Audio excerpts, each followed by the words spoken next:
This podcast of the Gamecock Central Takeover Hour, presented by Firehouse Subs, is sponsored by AAA Heating and Air. The premier HVAC company in the Midlands is growing.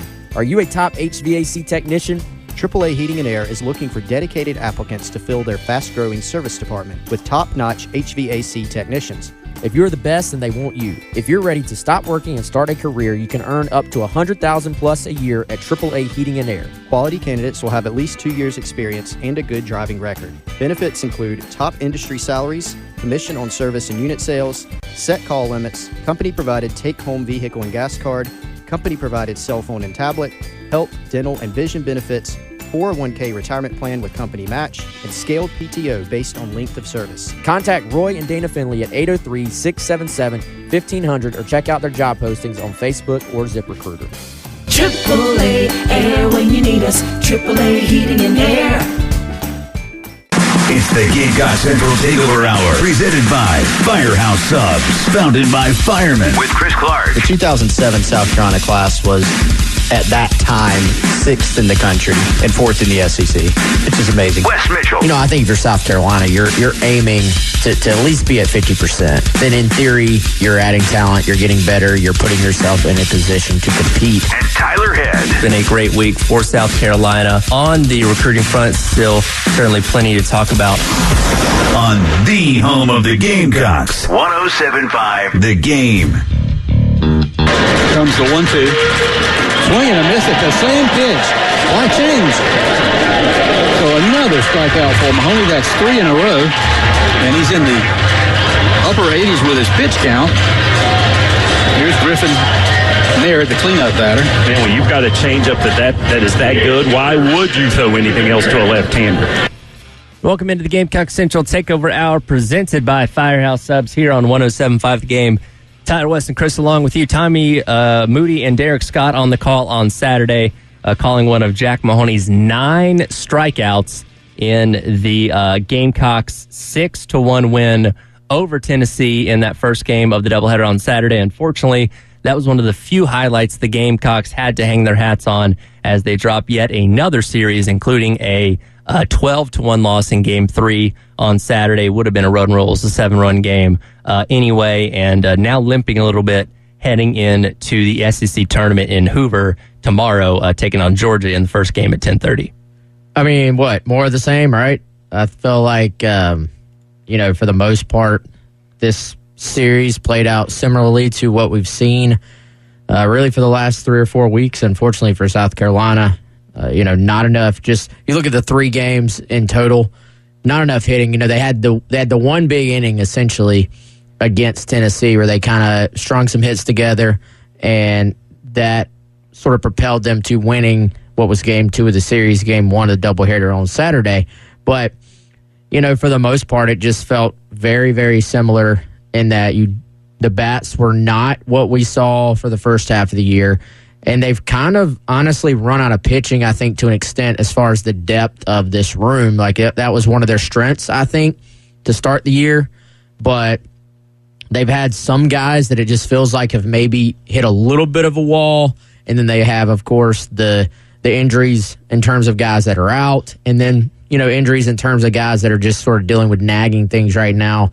Chris Veach, I guess, was available emergency only type thing. So it's, I think it kind of, unfortunately for Carolina this weekend, I don't want to say worst case scenario because you won the one game, but I think it played out. If you were a Carolina fan and you had like two sides of your brain thinking of the optimistic version of this past weekend and the here we go again version of this past weekend going into it, then you definitely got the here we go again.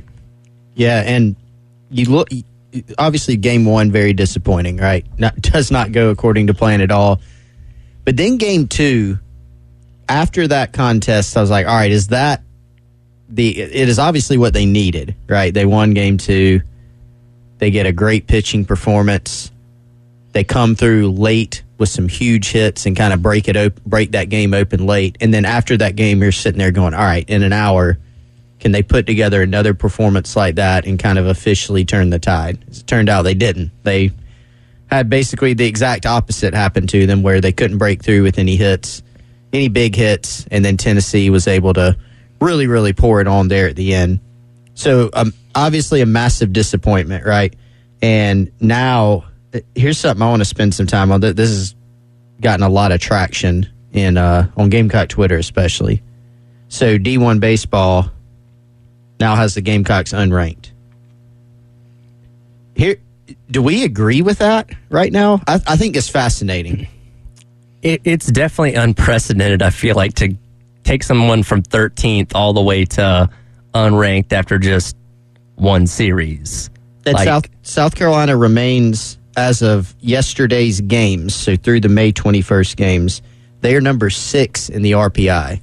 They are just ahead of Clemson, who's number 7, and I believe Clemson is number 6 in the D1 baseball rankings. South Carolina is 38-17. They're 9-10 on the road, 3-0 in neutral, 26-7 at home. Vanderbilt, who's number 8 in the RPI, and they are, where's Vandy? They're number 8 in D1 baseball. Vandy is 37-17, 8-9 on the road, 4-2 neutral, and 25-6 at home. They did win the series over the Gamecocks. Those two resumes are overall quite similar, right? So where is the disconnect? And the only thing I can think of, and you can argue about whether this is fair or not, is that pollsters that are watching this, so not a computer model, are saying, all right, this is now, and Wes has talked about some similar version of this in the past, this is now what this team is. Yeah, there's definitely a what have you done for me lately kind of factor. If you look at the blind resume for the entire season, they certainly stack up with some of the top teams. When you look at what they've done over the course of the past month, and it's like, well, this team's certainly trending in the wrong direction, which I feel like that's where a lot of that probably comes from. Yeah, I mean, I kind of honestly have a hard time disagreeing with them as far as that take. I mean, there's like 300 teams that compete for Division I baseball. Something like that. So your top 25 is, you're pulling from a much bigger list of teams. Like the guys at D1 baseball, to give them credit, like I know it's kind of like the running joke for them on Twitter, oh, you hate my team, I hate all teams, and right. But those guys watch more college baseball than anybody out there. And, I think they are sitting there saying, this does not look like a top 25 team right now. You're not performing like a top 25 team right now. You can debate, I guess, the semantics and it's kind of like when you get into, your MVP. What does most valuable player mean? Is it the actual most valuable player? Is it the best player? Well, does top 25 mean you have a top 25 resume, or does it mean you are one of the top 25 teams in the country right this moment? Right. Most of the time it's a combination, like you're kind of balancing the two out. But, I mean, again, we talked about it last week. You're not just losing to some good SEC teams. The fact that South Carolina lost to Charlotte last week, South Carolina lost to North Florida the week before. I think that certainly plays into my thoughts on where this team is right now, and I imagine it plays into their thoughts as well. If this, we've talked about it all year, this league can grind you down. If this was just like the league evening out, we've seen other SEC schools go through this as well. I just think it's a matter of all this happening in the last 4 weeks, and you just look at it, you say this team is not performing the way they were earlier in the year, and in some cases, the injuries were certainly a part of it. But in some cases, you have your guys back now. They're back in the lineup. Mm-hmm. And in other cases, if you're sort of pushing this forward into postseason play and expectations and stuff like that, Noah Hall's not going to be back. So you can't sit there and even lean on, well, this guy's going to be back. Will Sanders was not himself for most of the year anyway, so it's kind of like, all right, where's the silver lining? Where's the sunshine sort of peeking through the cloud here? Right? Yeah, I totally agree with you. That, two different metrics, right? So you have the metric of kind of, is South Carolina one of the best 25 teams right now? Each week the polls come out.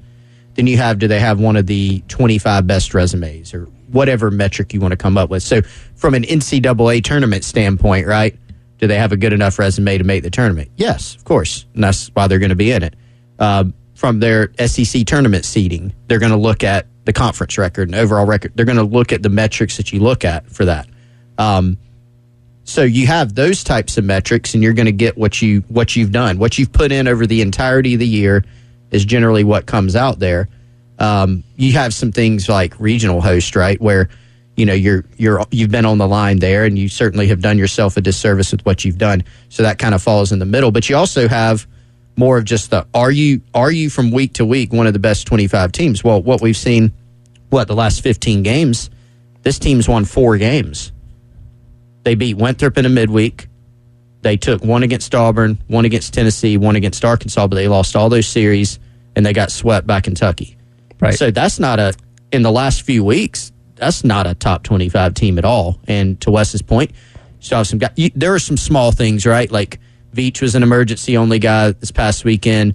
You've had Wimmer not playing in the infield, which has hurt your defense.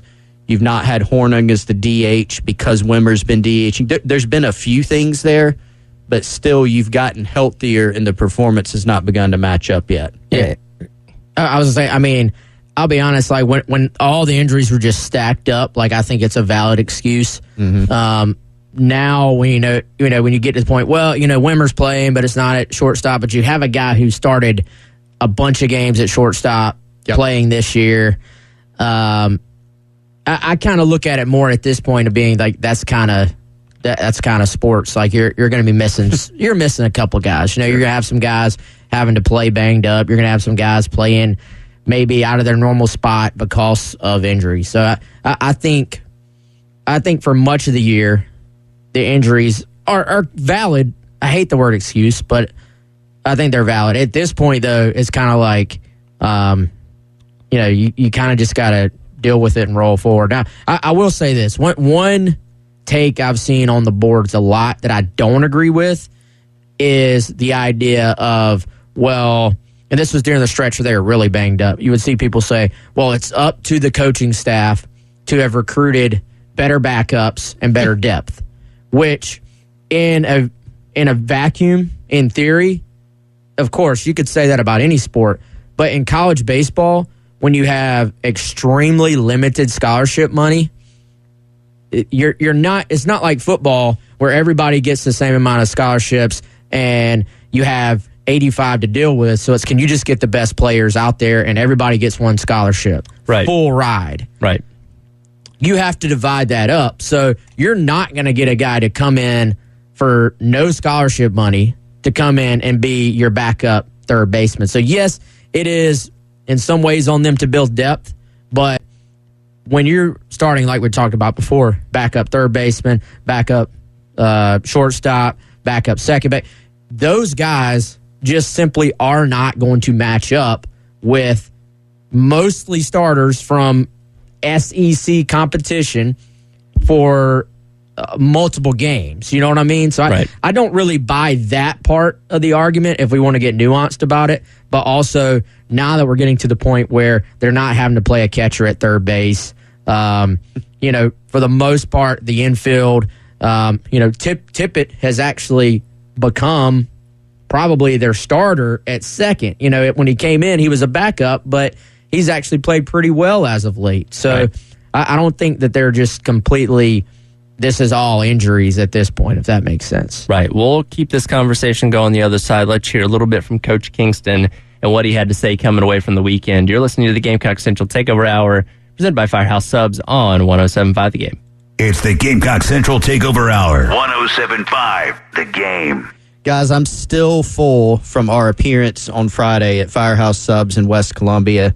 An absolute smorgasbord provided by our buddy Larry Chandler over there. We appreciate him as always. And we actually got to not sample because we've had it before. We got another opportunity to have one of their best subs, in my opinion, which you can get today as the sub of the day. It is Meatball Monday at the 14 Midlands Firehouse Subs locations. You can check it out at firehousesubs.com. Find the location nearest you and then use the Rapid Rescue with Firehouse Subs to order your Meatball Monday. That is the sub of the day. It's $7.99 for a medium, $5.99 for a small, and there's actually a sub of the day every single day of the week, Monday through Sunday, at the 14 Midlands Firehouse Subs locations. Again, today, Meatball Monday. That's a meatball sub, $7.99. It is awesome from Firehouse Subs. FirehouseSubs.com for rapid rescue, or download the Firehouse Subs app to earn rewards. Coach Kingston thinks the Gamecocks are still a top 16 capable team. We'll hear from him next on the Gamecock Central Takeover Hour, presented by Firehouse Subs on one. You are getting sleepy. Your CPAP mask is clamped tightly to your face. You will not toss and turn through the whooshing. You will not throw the mask. It's not working, Harold. People who struggle with CPAP have partners who struggle too. Luckily, now there's Inspire. No mask, no hose, just sleep. When I snap my fingers, you will remember to visit InspireSleep.com. Inspire is not for everyone. Talk to your doctor to see if it's right for you and review important safety information at InspireSleep.com. 7-5 the game. It's the Gamecock Central Takeover Hour. Presented by Firehouse Subs. Founded by firemen with Chris Clark, Wes Mitchell, and Tyler Head. On your home of the Gamecocks. 107.5 The Game. This should be played at high volume. I don't know what metric you wouldn't measure us as one of the top 16 teams. Again, I don't want to give the resume and look like needy up here and like we're trying to build a case. I don't think we need to build a case, but a top 5 RPI, strength of schedule, quad 1 wins. I mean, it's hard to beat that. It's hard to beat. If you can find 16 resumes that have those on them, then we'll tip our cap. And welcome back into the Gamecock Central Takeover Hour, presented by Firehouse Subs.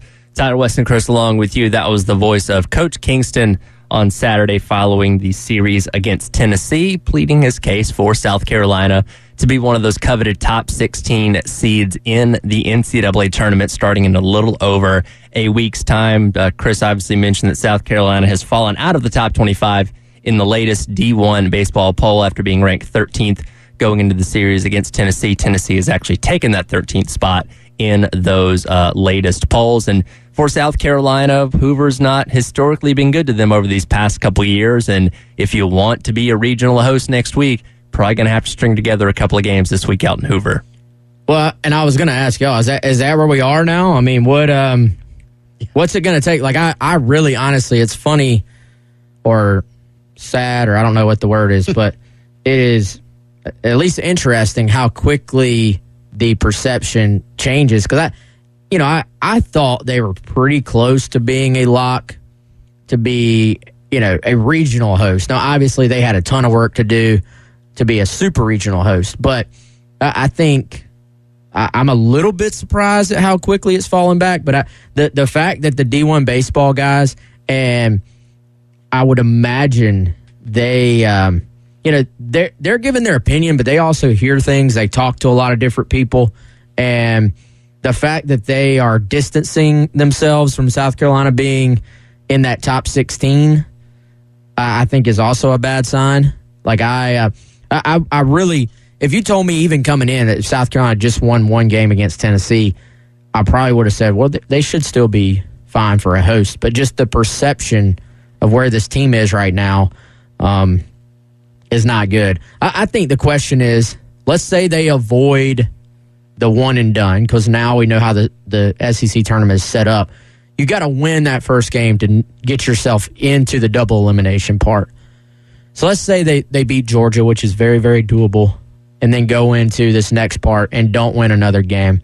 Does their resume hold up to be a regional host, or are they still on the outside looking in? And I know we're looking at it from a South Carolina perspective. A lot of this is largely dependent on what else is going on around the college football world. But you would think, even as much as they've struggled the last month, that resume would be at least close to holding up as a top 16.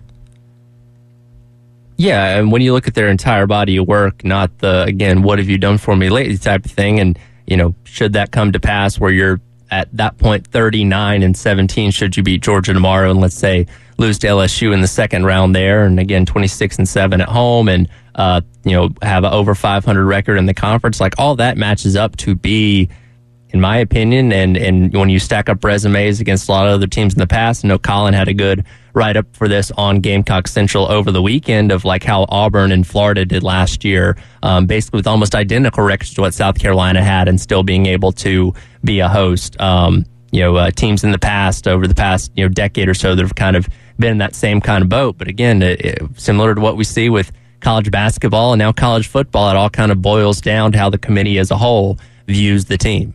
Yeah, and typically when you see analysis of hosts, and D1 baseball is a great example. As you said, Wes, they talk to people. They kind of have a good sense of it. But it seems like a lot of the analysis when it comes to regional host is numbers based. So they're going to use, it's not, they think this team is the best.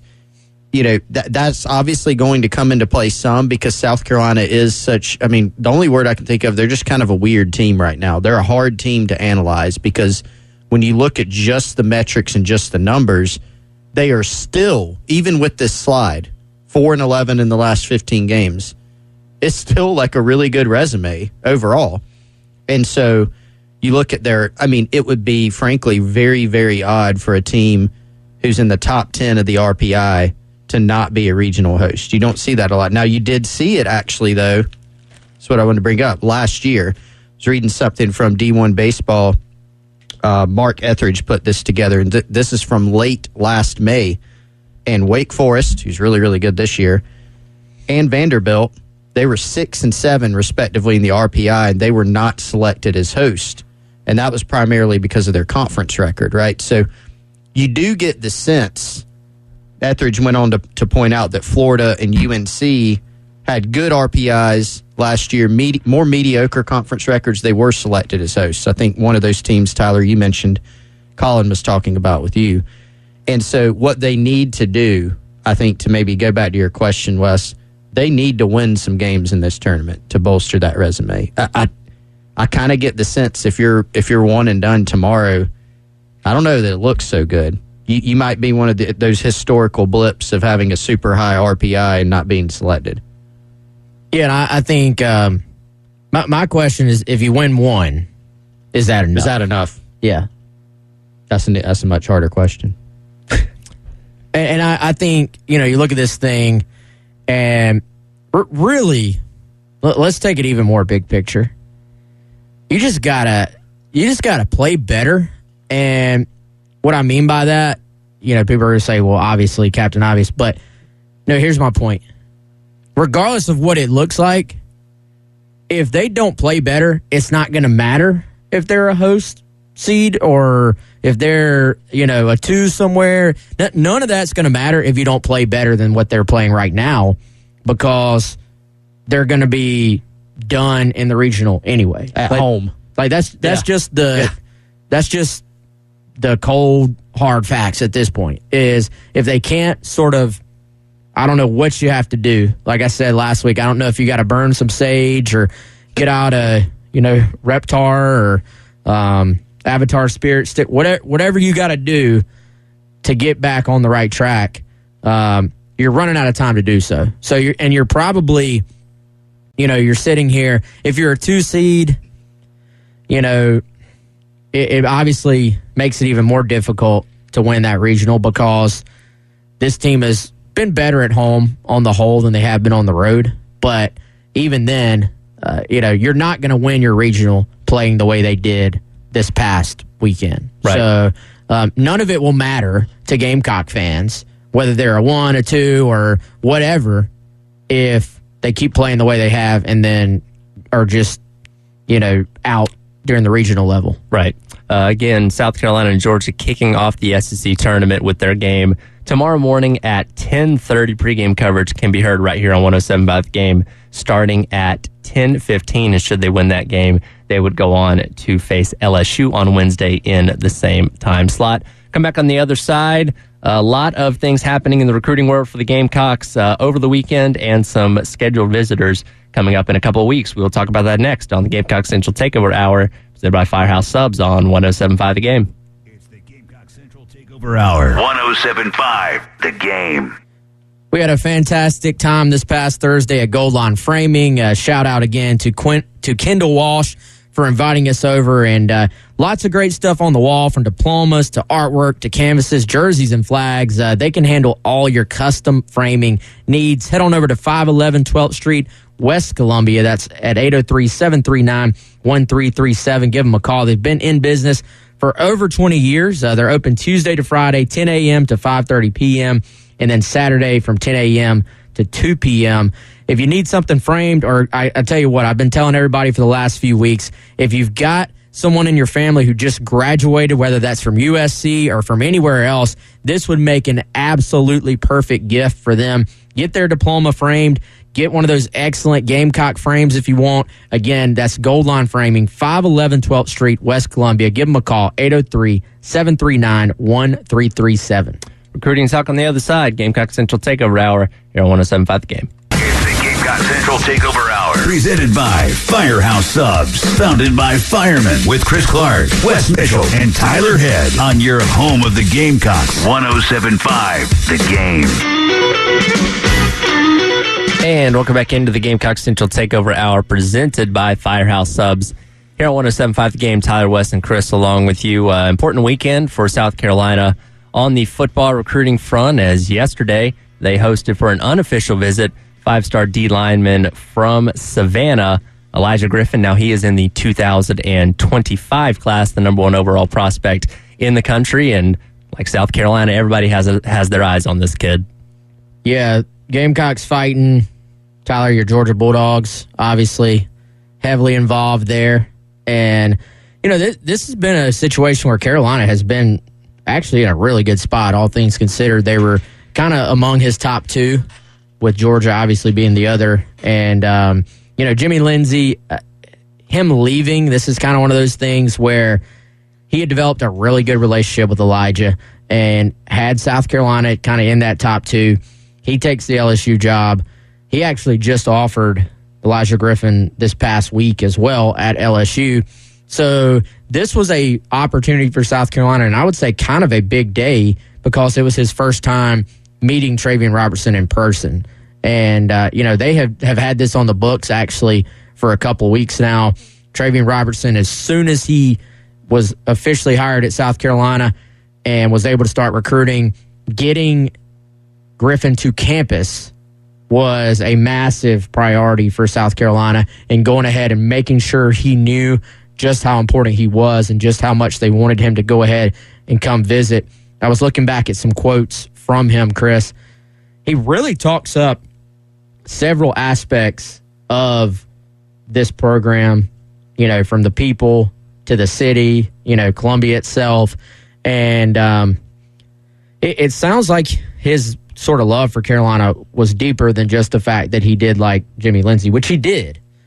But, you know, I'll be curious to see what feedback we get from yesterday. Don't really have much yet, but this was, I think, a big day for the Gamecocks as far as chasing him. And, again, number 1 prospect in the country for 2025 and a 5-star plus on 3, which means that you're a 5-star on all 4 recruiting services. Yeah, consensus 5-star pick. And interestingly, Wes, South Carolina has, we'll get back to Griffin in just a moment, but South Carolina has a shot to sign the nation's number 1 prospect in the 2024 class with Dylan Stewart. And they've got a shot also with Elijah Griffin, both to be determined, obviously. But that just kind of speaks to pretty high level of recruiting right now. So Griffin's visit was very, very important. And to your point about Jimmy Lindsey, who, by the way, offered him once he got to LSU, not surprisingly. You see that a lot.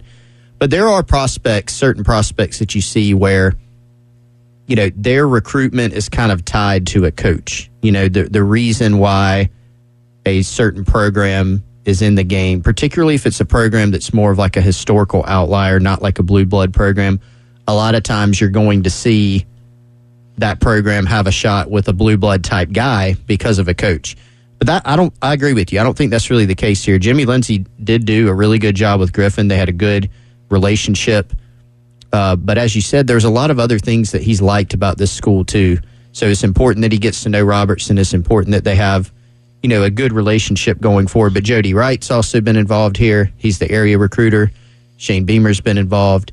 And there's just a lot of other aspects that Griffin has liked about the Gamecocks program in Columbia. It's a lot of people pointed out it's even closer to home than Athens is, right? And when you're going up against Georgia for a Peach State guy, that's going to be tough. When you're going up against Georgia, and frankly, you're from anywhere right now because they recruit nationally, it's going to be a tough battle. So I don't really know that it matters as much in this one, Wes, that he's a quote-unquote in-state kid. I think it's just the fact that you're battling Georgia in general, along with Nick Saban and everybody else. But they're right in the game here, it seems like. And I think, man, you look at this kid's recruitment, it's already blown up, so to speak, in terms of the schools that are involved, but it just kind of feels like one that's going to hit another level, I think. So I think that's the other part of it. Does his list kind of remain as kind of those main two, or does it actually expand before it gets whittled back down again?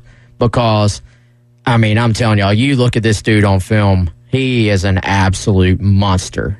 Like this kid, I mean, I think there's some discussion obviously about who's going to be number one in that class, but I certainly see why, as far as the On3 industry ranking, which averages them all together, I certainly see why he is number one. Like, this guy can do everything. He can rush from the outside. He can rush from the inside, and just is a man among boys, I feel like, at that level. And we'll see if Carolina can kind of continue this push into Savannah.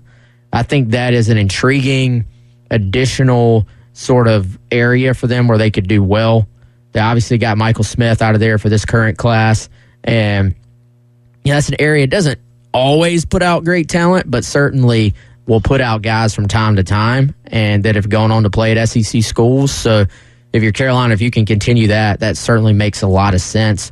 It's right across the border, and we'll see where this thing goes. But I think the fact that, like I said, this has been in the works for 2 or 3 weeks. The fact that Robertson got hired, instantly made him a priority, and then he instantly set the visit and kind of like followed through with it. I do think that does speak to heavy interest from him. Yeah, and it's not a situation, again, what I said earlier, as far as, you see schools sometimes have their recruitment almost totally tied to an assistant coach, who's maybe a really good recruiter.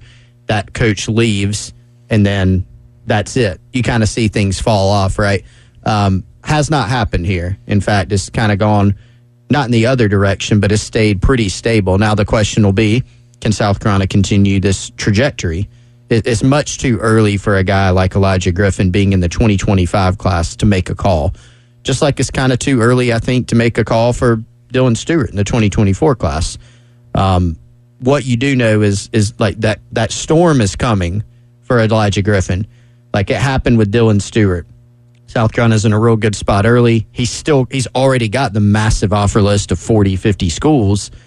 But you go, okay, at some point he's going to start visiting the Bamas and Georgias and Ohio States of the world. And that happened. And now they've got even more of a battle on their hands that they have, but they have a chance to survive it. With Griffin, he's been to Georgia. He's been to other places. But they're going to have to continue down this path of getting him on campus as much as possible. And the battle's only going to intensify from here. All right, we'll come back on the other side, wrap up today's edition of the Gamecock Central Takeover Hour, presented by Firehouse Subs on 107.5 The Game. It's the Gamecock Central Takeover Hour, presented by Firehouse Subs, founded by firemen with Chris Clark, Wes Mitchell, and Tyler Head on your home of the Gamecocks, 107.5 The Game. And welcome back into the Gamecock Central Takeover Hour, presented by Firehouse Subs. Here at 107.5 The Game, Tyler, West, and Chris along with you for a few more minutes before handing things off to the halftime show with Jay and Terry. As always, we thank our friends over at Amy Mason Cup State Farm for being another great supporter of this program. Yeah, and Amy Mason Cup State Farm can help you with all types of insurance, and she can help you when it comes to auto insurance specifically, guys. She can help you reap the rewards of safer driving by pointing you towards the State Farm Drive Safe and Save app. Dynamic new features like interactive maps and driving tips makes the pursuit of your discount even easier. You can earn up to 30% savings. When my family was looking to switch and save on our insurance, we called Amy Mason Cup State Farm. She took care of the rest. Again, auto, home, business, boat, all types of insurance. Amy's a South Carolina native and local agent, and she can give you a personalized quote to meet your needs and help you save. Check out her website, amymasoncup.com. Let her help your family like she helped mine. 612 St. Andrews Road, Suite 4 in Columbia is her office. Or 803-772-5554. That's amymasoncup.com. Like a good neighbor, State Farm is there. So ESPN has released their top 25 toughest schedules for the 2023 college football season. No surprise, you have a lot of SEC teams towards the top of this list, and South Carolina ends up coming in at number 11 on ESPN's top 25 toughest schedules. Yeah, number 11, which would make them, if I'm doing my math here correctly, about 6th in the SEC. The Ole Miss Rebels come in at number 1, which I'm going to look up their schedule and see what they got going on. Unofficial stat here, Tyler.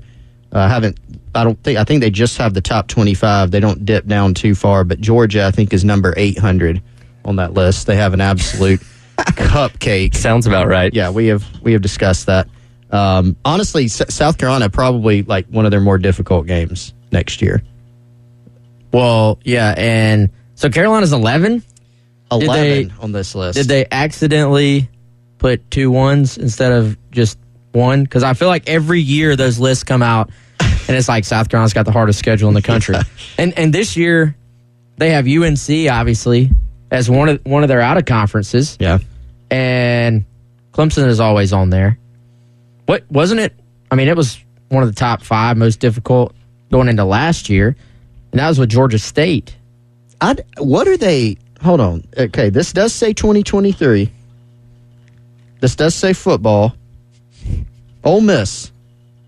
First game, Mercer. It's tough. Game 2 at Tulane. Now, Tulane's a good team. They're good. That's a good program under Willie Fritz. Game 3, Georgia Tech at home. Surefire rebuild. Okay, so first 3 games, I don't see much there. Tulane's maybe a difficult game. You should beat Georgia Tech. Now, you do go to at Alabama. You go LSU at home, Arkansas at home, at Auburn, versus Vandy, versus A&M. Both of those at home. You go at Georgia versus ULM and at Mississippi State. I don't see anything that screams extremely difficult schedule to me. Difficult schedule, yeah, right? Who are their teams from the East? East teams are at Georgia. Okay. And then you have Vandy, and those are your East teams. I feel like having Georgia and Vandy on your schedule almost balances out, right? Yeah. I mean, Vandy will be... Vandy will be Vandy. Yeah, but I mean, they'll be better, right? Like, they'll be an annoying, like, difficult game. But, I mean, you get several teams that are in like a prove it year or rebuild year. I just don't. Yeah, you got to go to Bama. LSU will probably be good. You get them at home. I just don't see anything here that screams that's the hardest schedule in the country. Well, who the heck is Minnesota playing that they're second? Like that catches me off guard too, right? Is that not surprising to y'all? A little bit. Minnesota actually has UNC as well out of conference. Yeah, I mean, I don't know what I don't see that either. I mean, they've got, again, a lot of rebuilding. Like, you've got Nebraska, Eastern Michigan, Northwestern. They do play Michigan and Iowa, Michigan State, and Ohio State, Wisconsin. But I don't know about number 2 in the country. I don't know. For my money, South Carolina, just right off the top, looking at those first 2 teams, probably more difficult in my book. But that's just my opinion. I don't know. Yeah, we shall see, right? Again, these things are all subjective at the end of the day, just for conversation purposes more than anything else, because we're taking what we know about these teams basically coming off of last season. I mean, nobody expected Tennessee to be as good as they were last season, where they're having these conversations and making these rankings. They're likely could be one of those teams that, we have the same conversation about in 2023. No doubt South Carolina has a very, very tough schedule. Does it deserve to be as low as 11? Probably not. Probably definitely a little bit higher, but again, what can you do? You know what's more surprising to me, though, if you sort the ESPN sort of analytics by FPI, and this is the computers, obviously. Like, this is not really much eyeball test going on here. Do y'all know who number 1 is? FPI? The FPI? Yeah. So, like, this is the strength of schedule FPI. No. This is just FPI, like just football the best power team. index. Yeah. Yeah. Best team in the country. I didn't know if they measured strength of schedule by that too. LSU. No. That was just a guess. It's definitely not, like, obviously eye test and won the last 2 titles. You would say, oh, Georgia's the number one team coming in. Like, you, by default almost, like, they're the number one team. But the computers disagree. Is it in the SEC? No. No? I don't know. Ohio State? It is Ohio State? Ding. Ding. Yeah. Ohio State 1. Bama 2. Oh, boy. Georgia 3. LSU 4. And 5? Not Texas A&M. Close. Texas. I was going to make a joke that they put Texas at number 1.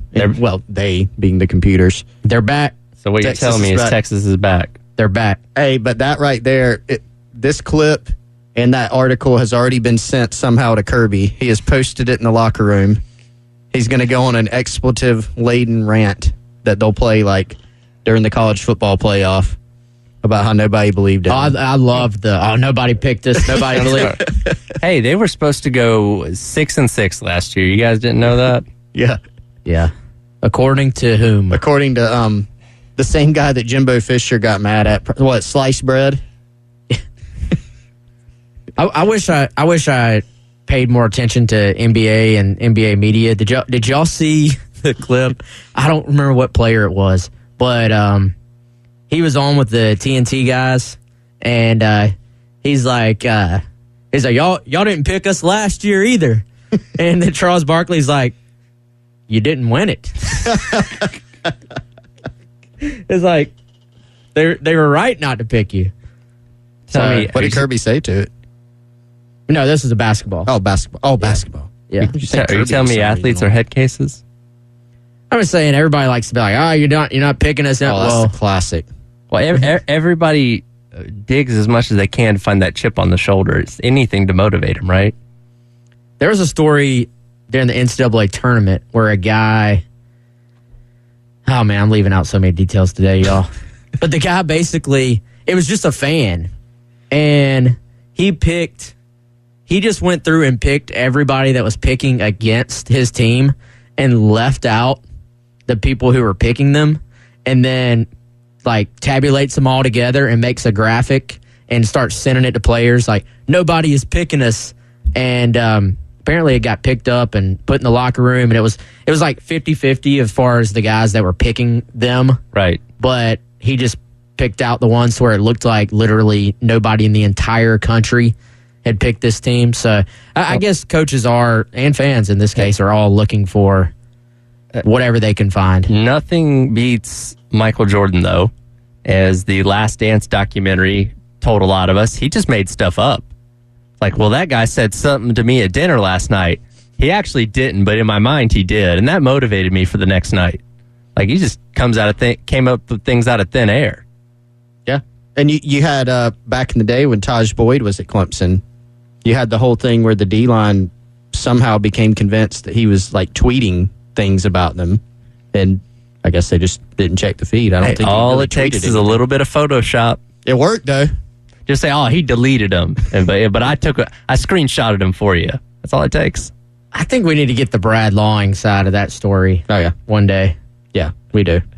Definitely so. Well, no edition of the Gamecock Central Takeover Hour tomorrow because, of course, baseball game, first pitch coming up at 10:30, and we're going to have to kind of play it by ear for the rest of the week because if they win tomorrow, they'll be playing again on Wednesday at the same time and so on and so forth. So I'll see you guys whenever I see you next, I guess. All right, we'll see you next time. All right, coming up next is the halftime show with Jay and Terry. You've been listening to the Gamecock Central Takeover Hour presented by Firehouse Subs on 107.5 The Game. Does an orthopedic condition or sports injury have you sidelined?